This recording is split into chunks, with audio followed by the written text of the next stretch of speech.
देवास जिले की Bagli ADJ court ने पॉस्को एक्ट में बड़ा फैसला सुनाते हुए एक सौतेली बेटी द्वारा पिता पर दुष्कर्म का आरोप लगाकर जेल भिजवा दिया गया है। बाद में सगी नाबालिग बेटी ने मेहनत मजदूरी कर लगातार पिता को न्याय दिलाने के लिए लगी रही।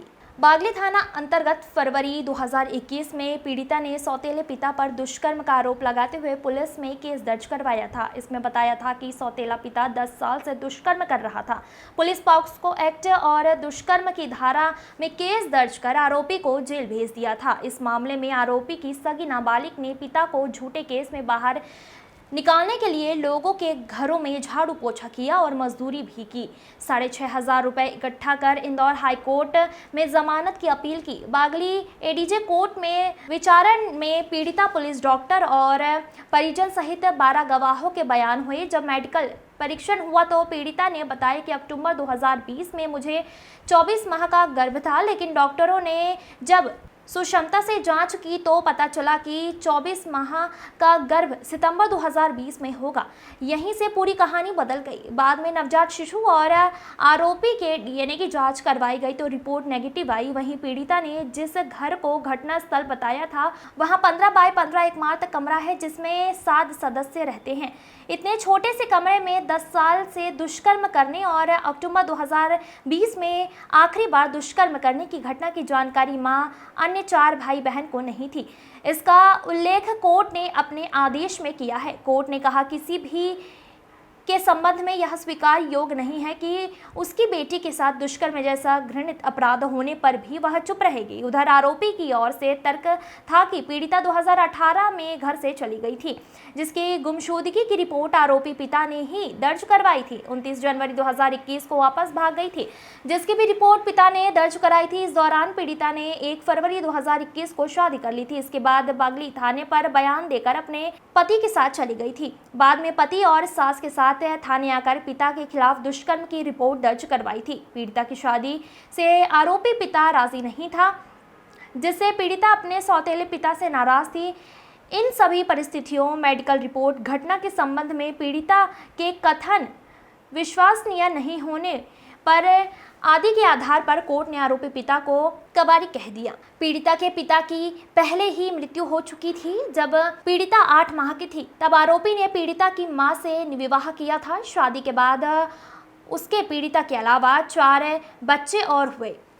इसमें पिता के लिए केस लड़ने वाली नाबालिग भी शामिल है। दुष्कर्म के आरोप में नाबालिग के पिता 7 साल महीने 8 दिन तक बागली उपजेल में भी बंद भी रहे। शुभम उपाध्याय की रिपोर्ट। आपकी सौतेली बहन ने आपको शिकायत की थी तो बरी हो गए, क्या कहेंगे?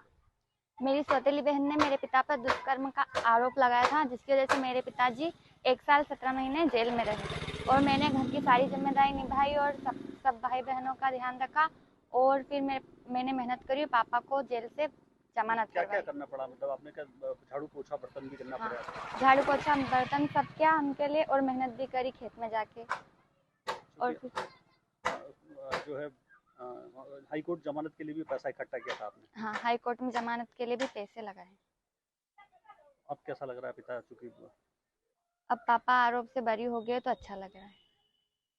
बागली न्यायालय द्वारा जो है 10 मई को एक महत्वपूर्ण फैसला आदेश किया गया है, जिसमें बागली पुलिस बागली थाना अंतर्गत जो है अभियुक्त्री जो उसकी सौतेली पुत्री है उसने जो है पॉक्सो एक्ट और जो है बलात्कार के जो है एफआईआर उसके द्वारा की गई थी, जिस पर जो पुलिस द्वारा जो है अभियोग माननीय न्यायालय में पेश किया गया था। 2021 में जो है ये जो प्रकरण दर्ज हुआ था और लगभग 3 वर्ष जो है इसके संबंध में विचारण माननीय न्यायालय में चला और उसके बाद जो है 10 मई को माननीय न्यायालय द्वारा चूंकि इस महत्वपूर्ण प्रकरण में आदेश करते हुए जो है आरोपी को बेइज्जत बरी किया। चूंकि मूल रूप से इसमें जो आरोपी और अभियुक्ति का जो वैज्ञानिक साक्ष्य के रूप में जो डीएनए हुआ था वो उसकी रिपोर्ट नेगेटिव रही थी। इसके साथ ही माननीय न्यायालय ने जो अभियुक्ति के जो गर्भवती आपत्ति होने पर उसकी जो संतान से भी जो जैविक पिता होने के संबंध में भी जो है डीएनए की जो है डीएनए जांच कराई थी, जिसमें भी वो भी नकारात्मक रही। और इसके साथ ही